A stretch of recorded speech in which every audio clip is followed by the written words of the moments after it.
সম্পূর্ণ নতুন আইন করে পরিবর্তন করা হলো ওয়ারিশান সম্পত্তির ভোগ দখল কিংবা মালিকানা অর্জন করার নিয়ম কানুন।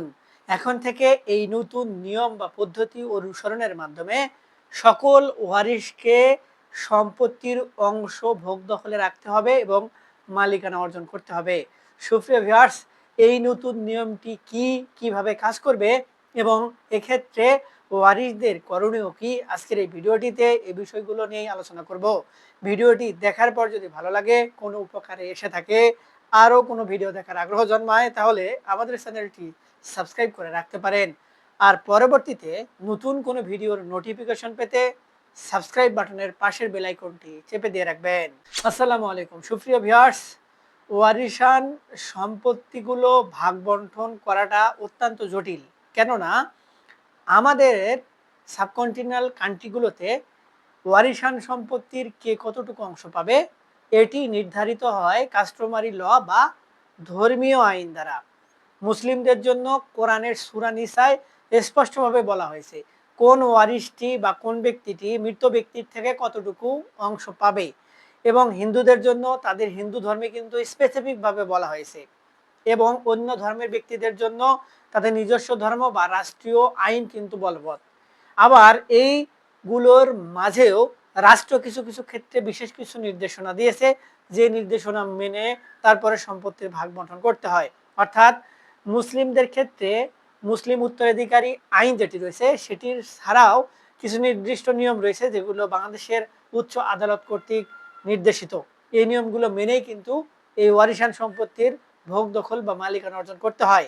কিন্তু সম্পত্তি যদি আপনার ভাগে পড়ে 10 বিঘা বা 10%, কিন্তু একত্রে যদি একাধিক ওয়ারিশ থাকে এবং সম্পত্তি যদি ধরেন 100 বিঘা হয়ে থাকে, তাহলে এই যে আপনার 10% বা 10 বিঘা সম্পত্তি আপনার ভাগে যে পড়লো, এটি আপনি কোথায় বা কোন জায়গায় ভোগ দখল করবেন এবং সেটি আপনার অন্য ওয়ারিশরা কিভাবে আপনাকে দিবে, বা অন্য ওয়ারিশে আপনি কিভাবে কোন জায়গায় সম্পত্তি দিবেন বা সম্মতি প্রদান করবেন, এই বিষয়ে কোনো নির্দিষ্ট নিয়ম নেই। এটি সম্পূর্ণ যারা অংশীদার বা ওয়ারিশ তাদের উপরই ছেড়ে দেওয়া হয়েছে, এবং এই জায়গায় আসল গ্যাঞ্জাম।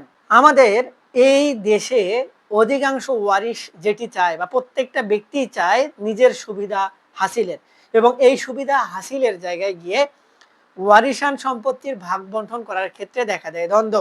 যে সম্পত্তিটি ভালো বা ভালো অবস্থানে বা মূল্য বেশি, সেই সম্পত্তিটির উপর নজর সকল ওয়ারিশদেরই থাকে। এমনকি কন্যা সন্তান তিনি বিবাহিত হয়ে বা বিয়ে করে স্বামীর সংসারে অবস্থান করছেন, তারপরেও তার এই সম্পত্তিতে এসে ভালো যেটি সেটি নেওয়ার আগ্রহ।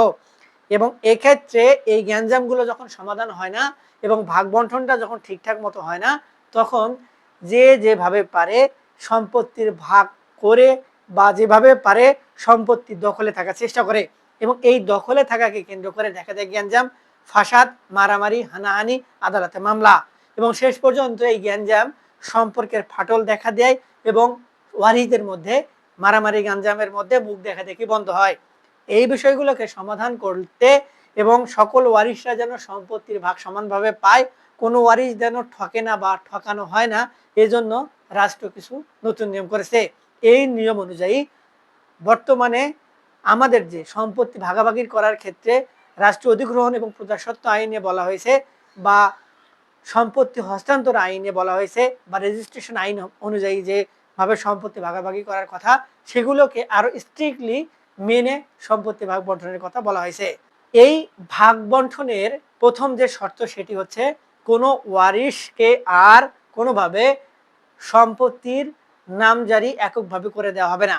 অর্থাৎ যদি কোনো ওয়ারিশ ভাগ বন্টন করা ছাড়াই তিনি একটি সম্পত্তি দখল করে রয়েছেন এবং ওই সম্পত্তিটি তিনি নিয়ে গিয়ে ভূমি অফিসে নামজারি করে নিজের নামে সম্পত্তিটির মালিকানা তৈরি করতে চায়, তাহলে এটি আর ভূমি অফিস থেকে দেওয়া হবে না। এক্ষেত্রে সম্পত্তিগুলো আবার ফেলেও রাখা যাবে না। অর্থাৎ ধরুন সম্পত্তি ভাগাভাগি হয় নাই, এখন যে যেভাবে ভোগ দখল করছে তারা দাগে দাগে বা অংশ অনুযায়ী ভূমি অফিস থেকে নামজারি করে নিতেন, বা ঘুষের মাধ্যমে নামজারি করে নিতেন, বা যে প্রক্রিয়ায় হোক না কেন নামজারি খারিজ করে ফেলতেন। এই প্রক্রিয়াটি আর করা যাবে না। আবার সম্পত্তিগুলো যে ভাগাভাগি হচ্ছে নামজারি হচ্ছে না, এটিও করা যাবে না, সম্পত্তি ফেলেও রাখা যাবে না।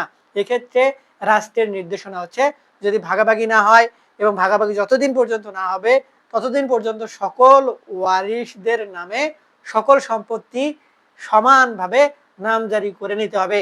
এক্ষেত্রে ভূমি অফিসে তারা যৌথ খতিয়ানের আবেদন করবেন এবং যৌথ খতিয়ানের আবেদন করলেই তাদের নামে যৌথ খতিয়ান হয়ে যাবে।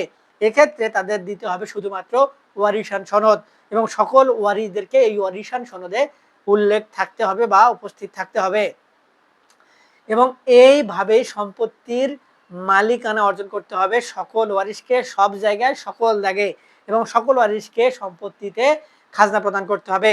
এবং এক্ষেত্রে যখন তারা বাটোয়ারা করে নিবে বা নিজের নামে সম্পত্তি সকলের সমঝোতা করে ফেলবে তখন তারা সম্পত্তিগুলো আবার যেটুকু অংশ তাদের ভাগে পড়েছে সেইটুকু অংশ আলাদা করে নামজারি করতে পারবে। কোনোভাবেই বাটোয়ারা ছাড়া আলাদা করে নামজারি করে নেওয়ার সুযোগ নেই। যারা নামজারি করে নেবেন ঘুষ প্রদান করে তারা তো ২ নম্বর কাজ করলেন, তাদের তো শাস্তির আওতায় আসতে হতেই পারে। আবার যারা এতে সহযোগিতা করবেন তাদের বিরুদ্ধে ব্যবস্থা হবে। আর যে সকল দুষ্কৃতিকারী এই সম্পত্তিগুলো আবার ক্রয় করবে বা যাদের নামে দেওয়া হবে তাদের বিরুদ্ধে আইনগত ব্যবস্থা গ্রহণ করা হবে। এখন প্রশ্ন দাঁড়ায়, তাহলে এই ভাগ বন্টনগুলো যদি না হয় তাহলে এগুলো সমাধান কিভাবে হবে? স্থানীয়ভাবে সালিশের মাধ্যমে না হলে এই সম্পত্তিগুলো আদালতে গিয়ে মামলা করা যেত। বাটোয়ারার মামলা করলে আদালত থেকে সবাইকে ডেকে বুঝে দেখে শুনে তারপর সম্পত্তিগুলো কে কোন দাগে ভোগ দখল করবে সেটি বলে দিত। এখন আদালতে আর মামলা করার জন্য যাওয়া যাবে না, আগে জেলা লিগেল এইড অফিসে বাটোয়ারা সংক্রান্ত বিষয়ে অভিযোগ জানাতে হবে। জেলা লিগেল এইড অফিস থেকে বাটোয়ারার জন্য ব্যবস্থা গ্রহণ করা হবে। তাদের নির্দেশনা মেনে সকল ওয়ারিশকে ভাগ বন্টন করে নিতে হবে এবং ভোগ দখলে যেতে হবে। এরপরে যদি কোনো ওয়ারিশের মনে হয় যে আমার সাথে অন্যায় করা হয়েছে তাহলে তিনি আদালতে মামলা করতে পারবেন বা আপিল করতে পারবেন। এভাবেই নির্দেশনা দেয়া হয়েছে। এরপরে আরেকটি বিষয় হচ্ছে যদি কোনো ক্ষেত্রে এমন পরিস্থিতি দাঁড়ায় যে সম্পত্তিগুলো ভাগ বন্টন করার পরে বিক্রয় করাটাই জরুরি এবং বিক্রয় করে যে ব্যক্তি সম্পত্তির অংশ পাবে তার অতীব প্রয়োজনীয় কাজে অর্থ প্রয়োজন, তিনি অসুস্থ, সে হতে পারে ধরুন স্বামী স্ত্রী রেখে গেছে, স্ত্রী অসুস্থ, কোনো ওয়ারিশেই চিকিৎসার ভার বহন করছে না, তার যেটুকু অংশ সেইটুকু বিক্রি করা প্রয়োজন। এক্ষেত্রে ভূমি অফিসে নামজারি করার যে বিষয়টি সেটি অনেক লেন্দি, তাই দ্রুত করা প্রয়োজন। সেক্ষেত্রে বর্তমানে রেজিস্ট্রেশন অনুযায়ী আমরা যখন রেজিস্ট্রেশন করতে যাব তখন দলিল দেখা হয় এবং নামজারি দেখা হয় এবং খাজনা খারিজ দেখা হয়। এক্ষেত্রে ওয়ারিশান সম্পত্তির জন্য একটি বিশেষ কনসিডার করা হয়েছে, সেটি হলো যখন ওয়ারিশরা তাদের নিজেদের মধ্যে সম্পত্তি ভাগাভাগি করবে তখন তারা যে ব্যক্তি মৃত্যু যার সম্পত্তি তারা পেলেন তার নামে নামজারি থাকলেই ওই সম্পত্তি শুধুমাত্র বাটোয়ারা দলিল এবং দলিলটি রেজিস্ট্রেশন হয়েছে এরূপ প্রমাণ দেখিয়ে কোনো ব্যক্তির কাছে সম্পত্তি বিক্রয় করতে পারবেন এবং সম্পত্তি যে কোনো ব্যক্তি খারিজ বা নামজারি ছাড়াই ক্রয় করে তার নামে নামজারি খারিজ ওই নির্দিষ্ট অংশ তিনি যে ক্রয় করলেন এটি করে ফেলতে পারবেন, নামজারি বা খারিজ করে সংশোধন। সুপ্রিয় ভিউয়ার্স, এই পদ্ধতিগুলো মেনেই ওয়ারিশান সম্পত্তি এখন থেকে ভাগ বন্টন এবং ভোগ দখল বা মালিকানা অর্জন করতে হবে।